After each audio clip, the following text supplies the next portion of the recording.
छगन भुजबळ साहेब काही नाराज नाही. त्यांची इच्छा व्यक्त केली होती, हे खरं आहे. परंतु त्यांची राष्ट्रवादी काँग्रेस पक्षाला फार मोठी गरज या राज्यामध्ये आहे. आणि तुम्ही अशा रीतीनं राज्यसभेत आणि ह्याला जाणं हे आम्हा लोकांची विनंती आहे की तुम्ही तो आग्रह हे करावा. जागा जी होती ती शिंदे गटाची स्टँडिंग जागा होती. त्याने तो जागा द्यायला नकार दिल्यामुळं शेवटी भुजबळ साहेबांना ही जागा मिळू शकली नाही. ही वस्तुस्थिती आहे. यापूर्वीच शक्ती जो मार्ग आहे त्या मार्गाबद्दल माझी भूमिका मी स्पष्ट केलेली आहे.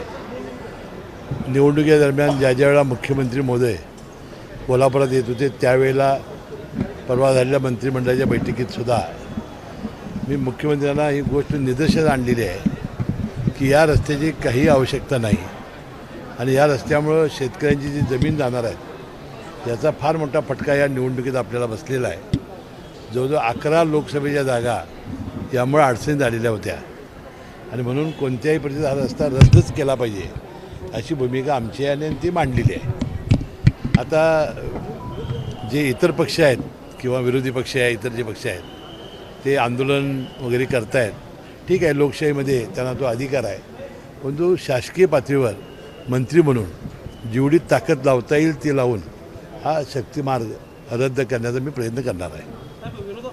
नोटिफिकेशन निघालेलं आहे शक्तीपीठ वापरतात राज्य सरकार पुन्हा त्या अडचणीची शक्यता या महामार्ग तोच म्हणतो मी, तो रद्द करण्याचाच आम्ही प्रयत्न करणार आहोत. म्हणजे जो झालेलाच आहे ना, आता रद्द करण्याचा अर्थच याचा आता झालं नसतं तर होऊच दिला नसता असं बोललो. ते नोटिफिकेशन निघाले तोच रद्द करण्याचा प्रयत्न आपण करतोय. छगन भुजबळ यांची नाराजी वारंवार स्पष्ट जाणवते. नेमकं काय सगळं काही अलबेल आहे कधी कधी म्हणजे हे बघा, मी त्या बैठकीला उपस्थित होतो स्वतः. छगन भुजबळ साहेब काही नाराज नाही. त्यांची इच्छा व्यक्त केली होती, हे खरं आहे. परंतु त्यांची राष्ट्रवादी काँग्रेस पक्षाला फार मोठी गरज या राज्यामध्ये आहे. ते आता अन्न आणि नागरी पुरवठा खात्याचे मंत्री आहेत आणि एक ओबीसीचा चेहरा म्हणून ते राज्यामध्ये प्रसिद्ध आहेत. त्यांच्या या चेहऱ्याचा फार मोठा उपयोग राष्ट्रवादी काँग्रेस पक्षाला आम्हाला या विधानसभेच्या निवडणुकीत होणार आहे. म्हणूनच आम्ही त्यांना विनंती केली की तुम्हाला आमच्या राज्यामध्ये फार मोठी गरज आहे आणि तुम्ही अशा रीतीनं राज्यसभेत आणि ह्याला जाणं हे आम्हा लोकांची विनंती आहे की तुम्ही तो आग्रह हे करावा. त्यांनी अतिशय आनंदाने सुनीत्रा पवार वहिनीचं नाव घेतलं. ते स्वतः काल फॉर्मला उपस्थित राहिले आणि त्यांनी प्रतिक्रिया देतानासुद्धा आपण कोणत्याही पद्धतीत नाराजी नाही असं सांगितलं. पण प्रश्न हा फक्त राज्यसभेचा नाही, तर लोकसभेच्या दरम्यान देखील दिल्लीवरून आपलं तिकीट फायनल आहे असं सांगितलं होतं. एक महिना त्याच्यानंतर काही हालचाल केली नाही, म्हणजे महायुतीमध्ये आपला अपमान केला आणि मग मी माघार घेतली असं त्यांचं म्हणणं. एका अर्थाने भुजबळांच्यावर अन्याय होता अशा प्रकारची भूमिका भुजबळ अनेक वेळेला बोलून दाखवतात. ही भूमिकासुद्धा भुजबळ साहेबांनी आमच्या त्या बैठकीत मांडलेली होती. स्वतःच अमित शहा साहेबांनी एक ओबीसीचा चेहरा म्हणून नाशिकमधून त्यांना तिकीट द्यावं असं त्यांनी सांगितलं होतं. परंतु ती जागा जी होती ती शिंदे गटाची स्टँडिंग जागा होती. तिथं गोडसे हे खासदार होते, त्याने तो जागा द्यायला नकार दिल्यामुळं शेवटी भुजबळ साहेबांना ही जागा मिळू शकली नाही. ही वस्तुस्थिती आहे. विधानसभेला सगळेच जे महायुतीतले घटक पक्ष आहेत ते आपापल्या जागांची घोषणाबाजी करतात. आम्ही इतकी लढणार इतकी लढणार.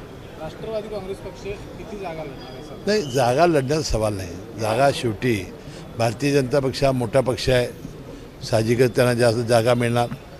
आता आम्ही आणि एकनाथ शिंदे साहेबांचा जो गट आहे, जे पक्ष आहेत त्यांना स्वतःच्या ज्या जागा आहेत त्या तर आता निश्चित मिळणारच आहेत. आता राहिलेल्या ज्या काँग्रेसच्या किंवा अपक्ष जे आपल्याबरोबर आज नाहीत त्यांना जागा त्यांच्यात वाटप होईल आणि जिथं मेरिट निवडून येण्याची ज्याची क्षमता असेल त्याला ती मिळेल, त्या चर्चा होईल. शेवटी लोकसभा असेल किंवा विधानसभा असेल, निवडणुकीपूर्वी जागा वाटपाबाबत अशा चर्चा या होत असतात. ह्यामुळं त्यामध्ये काहीतरी आमच्यात काहीतरी विसंवाद आहे असं मानण्याचं काही कारण नाही. लोकसभा निवडणुकीत कांद्याचा सुद्धा फटका आहे, तो बसला होता. आता नाफेडचे अधिकार गोठवले, थेट वाणिज्य मंत्रालय कांद्याचं नाही. आता यामध्ये कांद्या असेल, मराठा आरक्षण असेल, त्यानंतर बाकीचे जे समाज होते की ज्या समाजाच्या आता बाहेर आलेला आहे की हे सगळे घटक एकत्रितपणानं हे या निवडणुकीत आलेले होते. त्यामुळं कमी मताधिक्य आम्हाला मिळालं, हे वस्तुस्थिती आहे.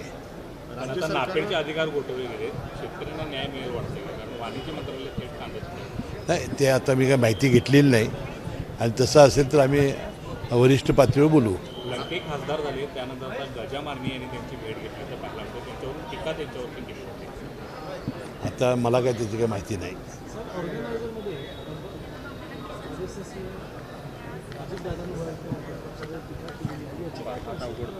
नाही हे बघा गेले 2-3 दिवस प्रसारमाध्यमामध्ये ह्या बातम्या येत होत्या की ऑर्गनायझर हा जो RSSचं मुखपत्र आहे त्यामध्ये कोणीतरी लेख लिहून अजितदादा पवारांच्याबद्दल या पक्षाला आपल्याला बहुमत कमी मिळालं असं त्यांनी सांगितलेलं आहे. त्यामुळे भुजबळ साहेबांनी कालच प्रतिक्रिया व्यक्त केलेली आहे आणि आमच्या अनेक प्रवक्त्यांनी केलेली आहे.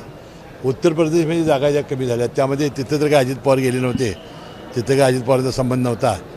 एकंदरीत देशात जी परिस्थिती तयार झालेली आहे ती आपण मान्य करून पुढे विधानसभेत आपण दुरुस्त केलं पाहिजे. ABP माझा, उघडा डोळे बघा नीट.